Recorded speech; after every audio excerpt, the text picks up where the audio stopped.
ನೀವು ಕುರಾನ್ ಅನುವಾದ ಓದಿರುತ್ತೀರಿ ಎಂದಾದರೆ ಅಥವಾ ಅರ್ಥಸಹಿತ ಕುರಾನ್ ಓದಿದ್ದೀರಿ ಎಂದಾದರೆ ಅದರಲ್ಲಿ ಚಿಂತಿಸಿರಿ, ಅವಲೋಕಿಸಿರಿ, ಜ್ಞಾನಿಗಳೇ ಯೋಚಿಸಿರಿ ಎಂಬಂತಹ ಉಲ್ಲೇಖಗಳು ಬರುತ್ತವೆ. ಈ ಉಲ್ಲೇಖಗಳು ನಮ್ಮನ್ನು ಆಲೋಚನೆಗೆ, ಪ್ರಶ್ನೆಗೆ ಮತ್ತು ಸೃಷ್ಟಿಯ ರಹಸ್ಯವನ್ನು ಅರಿಯಲು ಪ್ರೇರೇಪಿಸುತ್ತದೆ. ಇವು ವೈಜ್ಞಾನಿಕತೆಯತ್ತಲೂ ನಮ್ಮನ್ನು ಕೊಂಡೊಯ್ಯುತ್ತವೆ. ಧರ್ಮ ಮತ್ತು ವಿಜ್ಞಾನ ಪರಸ್ಪರ ವಿರೋಧಿಗಳಲ್ಲ, ಬದಲಾಗಿ ಪರಸ್ಪರ ಪೂರಕವಾದ ಜ್ಞಾನ ಮಾರ್ಗಗಳು ಎಂಬ ದೃಷ್ಟಿಕೋನ ಕುರಾನ್ ಅಧ್ಯಯನ ನಡೆಸಿದಾಗ ನಮಗೆ ವಿದಿತವಾಗುತ್ತದೆ. ಕುರಾನ್ ಮತ್ತು ಅದರಲ್ಲಿರುವ ವಿಜ್ಞಾನ ಬಹಳಷ್ಟು ಮುಸ್ಲಿಮರಿಗೆ ಗೊತ್ತಿಲ್ಲದ ವಿಷಯ. ಕುರಾನ್ನಲ್ಲಿರುವ ವಿಜ್ಞಾನದ ಅಧ್ಯಯನಗಳನ್ನು ಮಾಡೆಲ್ ಸಹಿತ ಪರಿಚಯಿಸುವ ಕಾರ್ಯಕ್ರಮ, ಅದು ಕೂಡ ವಿದ್ಯಾರ್ಥಿಗಳ ಮೂಲಕ ತಿಳಿಸುವ ಕಾರ್ಯಕ್ರಮ ಅಸುಫಾನ್ ಅಕಾಡೆಮಿಯ ವಿದ್ಯಾರ್ಥಿಗಳು ಮಾಡಿದ್ದಾರೆ. ಮಂಗಳೂರು ನಗರದ ಬಿಕರ್ನಕಟ್ಟೆಯಲ್ಲಿರುವ ಅಹ್ಸನುಲ್ ಮಸೀದ್ನಲ್ಲಿ ನಡೆಯಿತು. ಬನ್ನಿ, ನೀವು ನೋಡಿ ಕುರಾನ್ ಆಧರಿಸಿದ ಮಕ್ಕಳ ವಿಜ್ಞಾನದ ಮಾಡೆಲ್ಗಳು. ಅಸುಫಾ ಅಕಾಡೆಮಿ ಕುರ್ಆನ್ ಮತ್ತು ಸೈನ್ಸ್ ಎಂಬ ಎಕ್ಸಿಬಿಷನ್ ಅನ್ನು ಹಮ್ಮಿಕೊಂಡಿದೆ. ಇದು ಬಿಗರ್ನಕಟ್ಟೆಯಲ್ಲಿರುವಂತಹ ಅಹ್ಸನುಲ್ ಮಸಾಜಿದ್ನ ಮೇಲಿರುವಂತಹ ಮದ್ರಸಾದಲ್ಲಿ ಈ ಒಂದು ಕಾರ್ಯಕ್ರಮವನ್ನು ಹಮ್ಮಿಕೊಂಡಿದ್ದೇವೆ. ಈ ಕಾರ್ಯಕ್ರಮದ ಉದ್ದೇಶ ನಮ್ಮ ಮಕ್ಕಳನ್ನು ನಾವು ಉತ್ತಮವಾದಂತಹ ಚಟುವಟಿಕೆಗಳಲ್ಲಿ ಭಾಗವಹಿಸದಿದ್ದರೆ ಅವರು ಸಮಾಜಘಾತುಕ ಚಟುವಟಿಕೆಗಳಲ್ಲಿ ಭಾಗವಹಿಸುತ್ತಾರೆ. ಈ ನಿಟ್ಟಿನಲ್ಲಿ ಒಂದು ಅವರ ಮೈಂಡ್ಸೆಟ್ಟನ್ನು, ಅದೇ ರೀತಿ ಅವರ ಬೆಳವಣಿಗೆಯನ್ನು ಒಂದು ಅತ್ಯುತ್ತಮವಾದ ರೀತಿಯಲ್ಲಿ ಮಾಡಲು ಎಂಬ ನಿಟ್ಟಿನಲ್ಲಿ ಒಂದು ಉತ್ತಮವಾದಂತಹ ಸೈನ್ಸ್ ಸಂಬಂಧಪಟ್ಟಂತಹ ಹಲವು ಕೊಡುಗೆಗಳನ್ನು ನೀಡಬೇಕು ಎಂಬ ನಿಟ್ಟಿನಲ್ಲಿ ಈ ಒಂದು ಸಂಸ್ಥೆ ಕಾರ್ಯಪ್ರವೃತ್ತರಾಗಿದೆ. IAS IPS ಕೋಚಿಂಗ್ ಸೆಂಟರ್ಸ್ಗಳನ್ನು ಮಾಡಬೇಕು, ಅದೇ ರೀತಿ ವಿದ್ಯಾರ್ಥಿಗಳಿಗೆ ಅನೇಕ ರೀತಿಯ ತರಬೇತಿಗಳನ್ನು ಮಾಡಬೇಕು, ಯುವ ಸಮೂಹಕ್ಕೆ ಅವರಿಗೆ ಮಾರ್ಗದರ್ಶನ ನೀಡುವಂತಹ ಕೇಂದ್ರವಾಗಬೇಕು. ಈ ನಿಟ್ಟಿನಲ್ಲಿ ನಾವು ಮಸೀದಿಯನ್ನು ಒಂದು ಕೇಂದ್ರೀಕೃತ ಸ್ಥಳವನ್ನಾಗಿ ಮಾಡುವಂತಹ ನಿಟ್ಟಿನಲ್ಲಿ ಹಲವು ಯೋಜನೆಗಳು ಇವೆ. ಸಮಾಜದಲ್ಲಿ ಇಂಥ ಎಕ್ಸಿಬಿಷನ್ಗಳು ಬರಬೇಕು.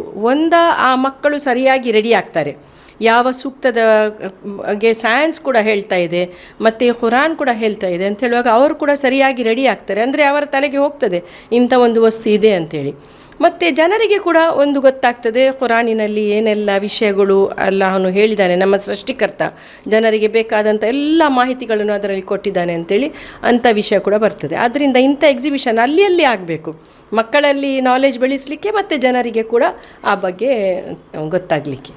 ಎಲ್ಲರೂ ನಾನ್ ಮುಸ್ಲಿಮ್ಸ್ ಆಗಲಿ ಮುಸ್ಲಿಮ್ಸ್ ಅಂದರೆ ಮನುಷ್ಯರು ಯಾರಿದ್ದಾರೆ ಅವರು ಈ ಬಗ್ಗೆ ಅರ್ಥ ಮಾಡಬೇಕು, ಯಾವ ವಿಷಯಗಳಲ್ಲೆಲ್ಲ ಕುರಾನಲ್ಲಿ ಇದೆ ಅಂಥೇಳಿ. ನೋಡಿ, ಅವರು ಇವತ್ತು ಮಾಡಿದಂಥ ಮಾಡೆಲ್ಗಳಲ್ಲಿ ಜೇನಿನ ಬಗ್ಗೆ 1400 ವರ್ಷಗಳ ಮೊದಲೇ ಕುರಾನಿನಲ್ಲೇ ಅದು ಹೇಗೆ ಜೇನನ್ನು ಕಲೆಕ್ಟ್ ಮಾಡ್ತದೆ, ಹೇಗೆ ಅದನ್ನು ಸ್ಟೋರ್ ಮಾಡ್ತದೆ, ಅದರ ರಾಣಿಯ ರಾಜವ ಎಲ್ಲ ಬಗ್ಗೆ ಹೇಳಿತ್ತು. ಸೈನ್ಸ್ ಹೇಳಿದು ಬೇರೆ, ಇದು ಹೇಳಿದು ಬೇರೆ. ಇವತ್ತು ಸೈನ್ಸ್ ಅದಕ್ಕೆ ಬಂದು ಮುಟ್ಟಿದೆ, ಯಾವುದು ಕುರಾನ್ ಹೇಳಿದೆ ಅದೇ ಸರಿ ಅಂಥೇಳಿ. ಅದೇ ರೀತಿ ಪರ್ವತಗಳ ಬಗ್ಗೆ, ನೀರು ಹೇಗೆ ಹರಿಯುವುದು, ಅದು ಮಾತ್ರ ಅಲ್ಲ, ಈ ಏನು ಮಳೆ ಬರುವ ಪ್ರೊಸೆಸ್ ಉಂಟಲ್ಲ, ಏನು ನಾವು ಸೈನ್ಸಲ್ಲಿ ಕೂಡ ಕಲ್ತಿದ್ದೇವೆ ಅಲ್ಲ, ಯಾವ ರೀತಿ ಆವಿಯಾಗಿ ಮೇಲಕ್ಕೆ ಇದು ನದಿಗಳು ಆವಿಯಾಗಿ ಹೋಗ್ತದೆ, ಮತ್ತು ಯಾವ ರೀತಿ ಅದನ್ನು ಗಾಳಿ ತಗೊಂಡೋಗಿ ಏನು ಕ್ಲೌಡ್ಸ್ಗಳನ್ನು ಒಂದುಗೂಡಿಸ್ತದೆ, ಹೇಗೆ ಮಳೆ ಬರ್ತದೆ, ಅದೆಲ್ಲ ಕುರಾನಿನಲ್ಲಿ ಮಕ್ಕಳು ಅದರ ಮಾಡೆಲ್ ಮಾಡಿ ಚಂದ ಮಾಡಿ ಅವರು ಎಕ್ಸ್ಪ್ಲೇನ್ ಮಾಡಿದ್ದಾರೆ. ಇದರಿಂದ ಏನಾಗ್ತದೆ, ಒಂದು ಮಕ್ಕಳಿಗೆ ಯಾವತ್ತೂ ಅದು ಉಂಟಲ್ಲ ಅವರ ತಲೆಯಲ್ಲಿ ಇರ್ತದೆ, ಇಂಥ ಒಂದು ವಿಷಯ ಆಗ್ತದೆ, ಶಾಲೆಯಲ್ಲಿ ಕಲಿಯುವಾಗ ಕೂಡ ಅವರಿಗೆ ಈಸಿ ಆಗ್ತದೆ. ಮತ್ತು ಬೇರೆ ಅವರು ಹೊರಗೆ ಇದನ್ನು ಮಾಡಿದರೆ ಎಲ್ಲ ಮನುಷ್ಯರು ಅದನ್ನು ನೋಡಿದರೆ ಕುರಾನಿನಲ್ಲಿ ಈ ವಿಷಯ ಕೂಡ ಇದೆ ಅಲ್ವಾ ಅಂಥೇಳಿ ಆಗ್ತದೆ. ಅದು ಕೇವಲ ಧಾರ್ಮಿಕವಾಗಿ ಮಾತನಾಡೋದಲ್ಲ, ಸಾಮಾಜಿಕವಾಗಿ ಕೂಡ ಇಂಥ ವಿಷಯಗಳಲ್ಲಿ ಕುರಾನ್ ಹೇಳ್ತದೆ ಅಂತ ಅದರಲ್ಲಿ ಗೊತ್ತಾಗಲಿಕ್ಕೆ ಆಗ್ತದೆ. ತಲಬಾನೆ एग्जीबिशन के नाम से अपनी एक्टिविटीज़ को सामने लाया है और अल्हम्दुलिल्लाह बहुत अच्छे अंदाज से तलबा की प्रैक्टिस की गई है और तलबा उसके पीछे मेहनत कर रहे हैं. इसी तरह हम लोग अपने बच्चों की और नौजवानों की तरबियत करेंगे तो गलत चीज़ें ख़ुद ब खुद बच्चों के हाथ से छूट जाएगी. आजकल मोबाइल का ज़माना है, छोटे से छोटा और बड़े से बड़ा भी मोबाइल के पीछे लगा हुआ है, उसको छोड़ने के लिए तैयार नहीं है. उसको छोड़ने के लिए हम लोग कहने के बजाय उसका अल्टरनेटिव अगर कोई अच्छी चीज़ दे देंगे, बच्चों की अच्छी एक्टिविटीज़ बनाएंगे और बच्चों को अच्छे काम में लगाने की कोशिश करेंगे तो बच्चे ख़ुद ब खुद गलत चीज़ों से और बुरी चीज़ों से दूर रहेंगे. तो हमारे मदरसों को, हमारे मस्जिदों को इस तरह के बच्चों को जमा करने का और नौजवानों को लाने का एक ज़रिया है कि ऐसी सब चीज़ें करके मस्जिद में बच्चों को और नौजवानों को जमा किया जाए और मस्जिद हमारे लिए एक मॉडल बन जाए कि नौजवान वहाँ पर आएँ, अच्छी अच्छी चीज़ें सीखें और नौजवानों की मस्जिद में तरबियत हो और मस्जिदों में अलग अलग उन्वान पर नौजवानों को जमा किया जाएगा। तो उम्मीद है कि बच्चे, हम लोग आज शिकायत करते हैं नौजवान गलत रास्ते पर जा रहे हैं, बच्चों की तरबियत गलत हो रही है, तो इन चीज़ों में इंशाअल्लाह बच्चों को इन्वॉल्व करेंगे तो ये बच्चे हमारे लिए मुस्तकबिल के लिए, हमारे मुस्तकबिल के लिए एक अच्छे लीडर बनकर सामने आएंगे। और इन बच्चों से तो ऐसे एग्जीबिशन अलग अलग अंदाज से मस्जिदों में, स्कूलों में, मदरसों में करते रहना चाहिए। So the facts about the Quran 1400 years ago will never change and will stay true till the day of judgment.